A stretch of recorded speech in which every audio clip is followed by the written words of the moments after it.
Pessoal, muito bem, nós estamos aqui, Jéssica e eu, né, representando o NeurinLab, também aqui participando conosco o Joey no Brasil, com Harry MALLGRAVE. Nós sabemos aí que no mundo das descobertas, das pesquisas, né, que relacionam neurociência com a arquitetura, um dos maiores nomes do mundo, do planeta, e gentilmente concedeu aqui uma entrevista para nós durante o Moving Boundaries. Estamos em Matosinhos, Porto, Portugal, e o Harry MALLGRAVE, uma simpatia imensa, faz com que a gente admire ainda mais, né, não apenas como profissional, mas como pessoa, e concedeu a gentileza de conversarmos um pouquinho com ele aqui. Então a gente vai bater um papo com esse super nome. Já falei para ele que ele tem uma legião de fãs aí no Brasil, né? Então depois a gente vai conferir isso, né, Jéssica? É isso mesmo. Então vamos lá falar com ele. Ele é super aberto, um querido. É uma grande honra para todos nós podermos ouvi-lo. Perfeito. Thank you very much, Harry MALLGRAVE. It's a big honor have you It's here. my honor. Thank you. Yeah. So my question is more about to listen your perspective. Why is it important to bring these concepts from neuroscience to the design, the architecture, and this way? Well, what is interesting is that architecture, since the Second World War, has gone through a lot of sort of stages and phases of design. Most of it sort of predicated on, if you take postmodernism, semiotics, and other areas of say, aesthetic concern, philosophical concern.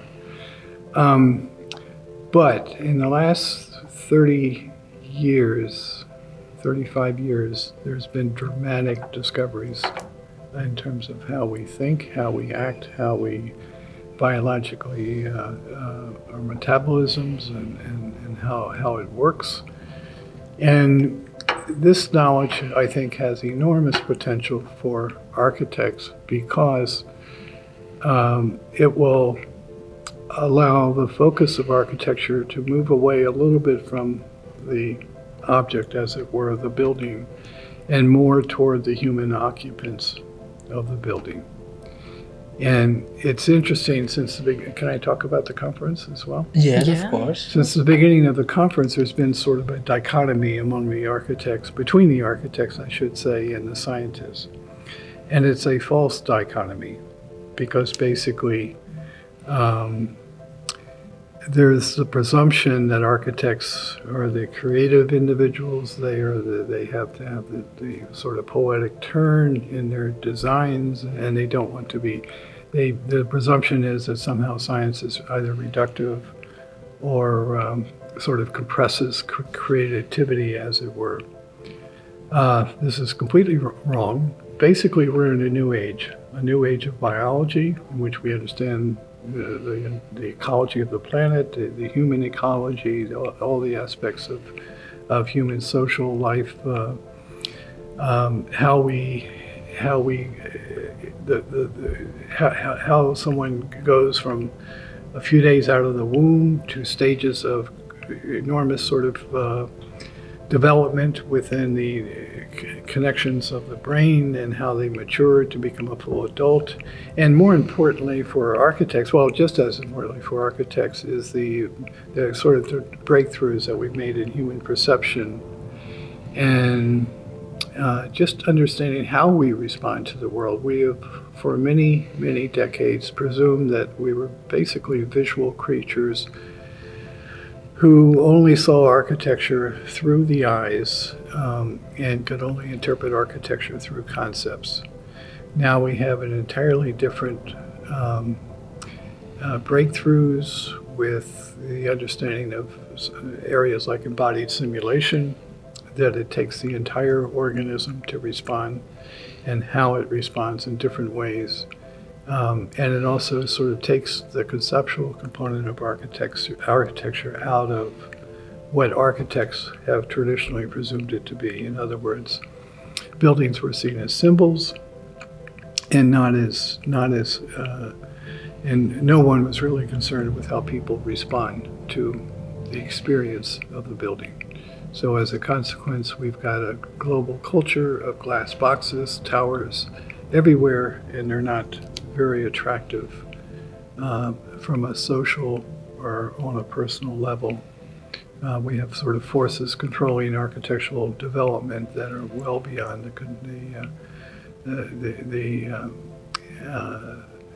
the impulses or the desire of a designer to do something better. But we have a new scientific basis, and the more this becomes realized and understood, and particularly in design education, I think we have a great potential for changing the world for the better. I'm so happy to listen this. Yeah, it's amazing. Yeah. Yeah. And Harry, please, in the material that you produce, the texts in your book, you are always in a sensitive way. It's so good to read what you write, because we feel like a human process being the main part of all the process, and you put the architecture like something that must be done by people and to people, and you bring a lot of emotion, a sensitive perspective. And here during the Moving Boundaries, we have the opportunity to listen neuroscientists, but also architects and philosophers. And in this kind of environment, what do you think that probably will be the next steps in this kind of research or in this kind of improvement of the architectural perspective or architecture practicing in design? Well, I think we're at a sort of a critical generational turn that it doesn't happen with every generation, but I think it's happening today. You've seen some resistance on the part of some of the architects at the conference, thinking that somehow this is going to work against the imagination or creativity. But the fact is, if you go back in history and look at things, I mean, you have major turns in the 17th century in terms of understanding the world. You had similar turns in the 19th century with industrialization. We had the terrible calamities of the 20th century in disrupting things. And then we ended up with a modernism which turned out to be quite insufficient, I think, to human needs and desires. So I think with the new science which is out there is there. There's nothing, no one can stop it at this point. That knowledge is there, and it remains really for architects to have the curiosity to begin to look at it in a serious way and interpret it in a creative way. And why I think your generation is a very sort of special generation is that those who graduated from school 30 years ago did not have this knowledge. And now you, for the first time, have it and can find it and can incorporate it. And we have to incorporate it into the design educational program, which has been lacking and seriously behind the times. I think we have the potential for an entirely new architecture that in a way is like modernism was to the 1920s, except this is going to be far more significant because we've got much larger global problems of energy and food and population and everything else. So to have a much sort of broader and deeper perspective of who we are and what our chances of survival are, basically the human race in general, I think can give your generation a chance to really step up. And that's what we're hoping for. Yeah, definitely. Yeah, that's true. Harry, before we finish this moment with you, in our audience in Brazil, we have a lot of architects and a lot of designers that they are beginning the process of Learning learning much a lot of them are just finishing the university and starting to work. Yeah. If you could, and now you can let a message from them, what do you suggest of this is something that you could do to do it better? Well, I know when you're just leaving school and beginning work, it's a very difficult period because you're not making any money and you're not controlling making design decisions. Yeah. And you're working for someone else. But this is something where you sort of have, 10 years ago, you may have had 5% of the students who were aware of a lot of these developments. Today, we probably have 25 or 30% of the students aware of these developments. And there's a critical mass when suddenly this takes over and you start controlling, as your office in Basel start controlling or affecting decisions which are made within the offices. And Basel is a good example because there's a number of European universities that are also beginning to offer courses in these areas. And you're going to get more and more colleagues. And it's going to be, it just takes sort of a critical mass, and then suddenly, at least the start of the progress is there. So I would just say, work hard, continue to wait a little bit and resist, and eventually you'll have the superior numbers. Thank you. Can I ask you, why architecture you did? It's just a personal question. It's not a curiosity for my part. Why you choose architect? Well, I'm really not sure if I could go that far back in my past. I expressed an interest in architecture in high school, and I was sort of advised to go to a university that taught architecture. I was in the height of the Vietnam War. It wasn't a good period. I ended up being drafted into the military and had my education interrupted. And then I came back, and I was dissatisfied.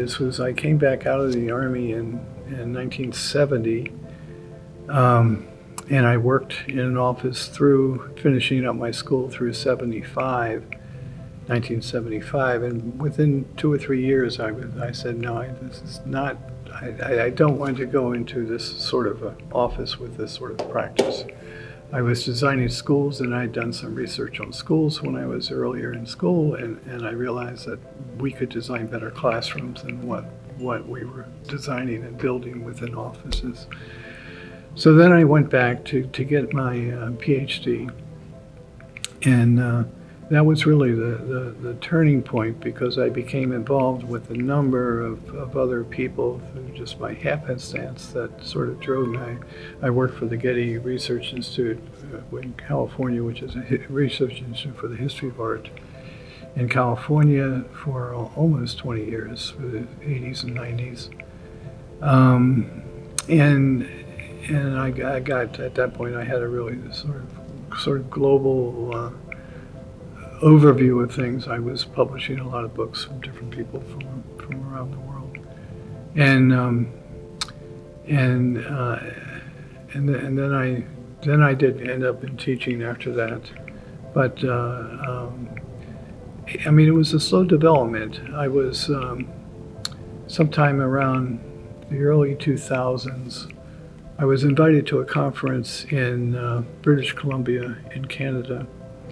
And the theme of the conference was empathy, which was an area that I had done some previous work on. I had translated some documents from the 1870s and 80s and 90s.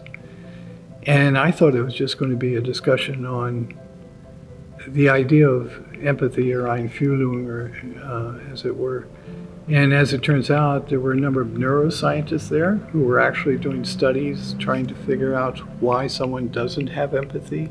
Was there a neural connection broken somewhere, for instance?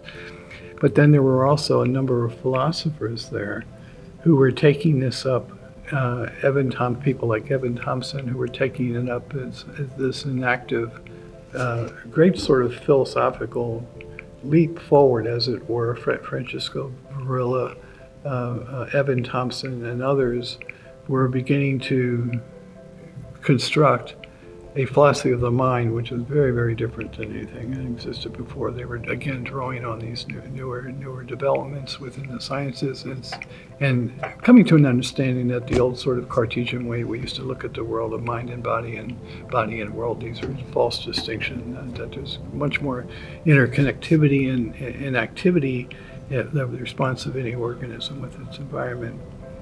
So that's what started my interest in this, because I'd written a number of historical texts, and then I was just looking for something more, for me, new and interesting. And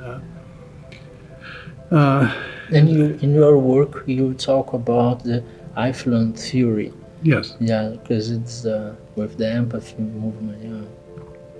Yeah, and it was just a theory in the 19th century, and with the discovery of these mirror neuronal systems within the brain, suddenly it was proven to be true 150 years after it, or 120 years, I guess, after the first theories were put forward. And we've made advances since then. Yeah. Perfect. So, thank you. I can listen for hours and hours. Hours and hours, yeah. Thank you. Thank you very much for your kindness. Yeah, okay. Amazing. Right. Thank you. Whoa. É de ficar emocionado. It's so emotional for us, you know. Yeah. Thank you. Well, thank you for the coffee. Oh, no problem. Our pleasure.